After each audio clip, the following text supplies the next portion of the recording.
Salut à tous, dans cette vidéo, une analyse de quelques actions que j'ai trouvées très intéressantes de Harry Kane contre Liverpool qui s'est passé il y a 1 ou 2 semaines je crois. Allez, c'est parti.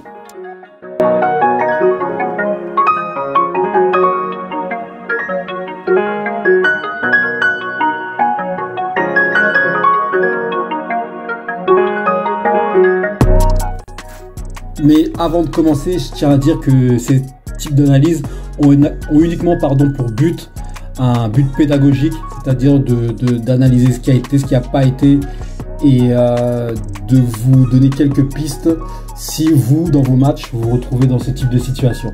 Voilà, non, pas pour but de critiquer les joueurs ou lui donner la leçon, ou etc. On sait tous que sur un terrain de foot, ça va très vite et que les choix doivent se faire très vite.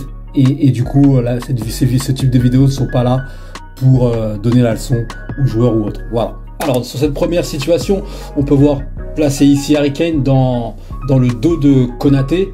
Et je trouve que son positionnement, comme on le verra après, est très très bon sur ce type de situation, étant donné que Emerson, sur le côté, n'a pas encore débordé le joueur et que si, dans les cas là, l'appel est fait trop tôt, le défenseur vous a dans son angle de vue et c'est beaucoup plus facile pour lui de défendre. Alors que là, en étant dans son dos, c'est très difficile et là, au moment là, Kane surgit très très bien devant le défenseur et son tir en pivot est très très bien joué exact aussi parce qu'en fait, il doit aller très très vite dans son enchaînement. Après, là, Konaté fait un excellent retour. Comme je dis toujours, les défenseurs ont droit aussi d'être bons.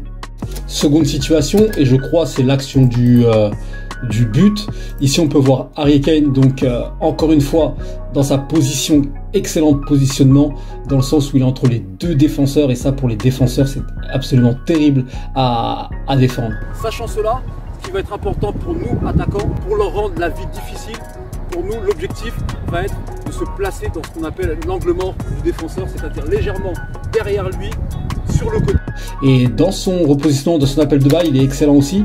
Et ce qui est marrant dans cet appel de balle, c'est que c'est quelque chose qu'on avait travaillé avec un de mes attaquants durant la semaine précédente. Et je trouvais que c'était toujours sympa de voir qu'au niveau aussi, il reproduit ce type d'appel.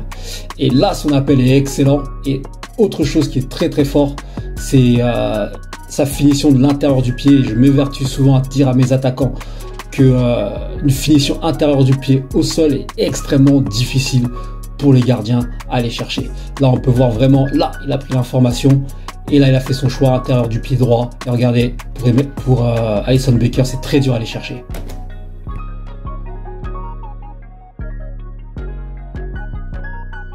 Alors, troisième situation qui est également une situation très très intéressante qui pour moi, je pense qu'il doit mettre ce ballon au sol.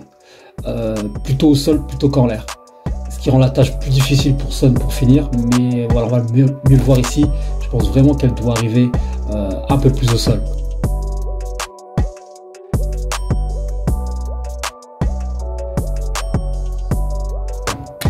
Nouvelle situation, et là c'est également quelque chose que j'avais mis récemment dans une de mes vidéos concernant les appels de balles, c'est-à-dire ces appels de balles entre guillemets gratuits, ce jeu sans ballon.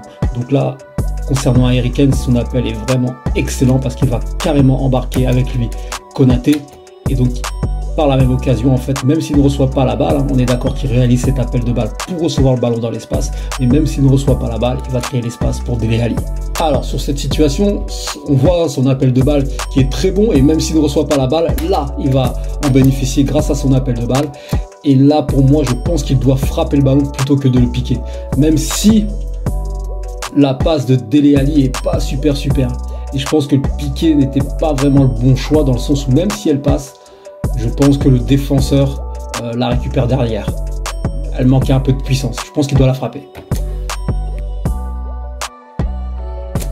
Alors pour moi, sur cette situation, je ne l'en veux pas trop dans le sens où c'est une situation vraiment de réactivité, même si de la part d'un joueur comme Harry Kane, on attend vraiment qu'il finisse cette action et sur ce second ralenti, on va encore mieux le voir.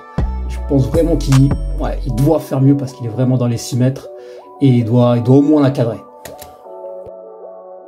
Donc voilà les situations que je voulais mettre en avant, que j'ai trouvé hyper intéressantes parce que chacune de ces situations sont différentes et on peut vraiment apprendre beaucoup de ce type de situation qui nous arrive souvent pour nous, avant-centre ou autres attaquants. Et pour moi, pour conclure, dans ce match, je pense qu'Harry Kane aurait dû finir au moins, au minimum, avec un doublé. C'est l'attente qu'on a par rapport à ces superbes joueurs, ce superbe joueur qu'il est. Voilà, c'est tout pour cette analyse. Je vous remercie d'avoir regardé. Donc c'était la dernière vidéo de l'année 2021. J'espère qu'elle vous a aidé. Je vous souhaite une bonne année à tous et je vous dis à très vite.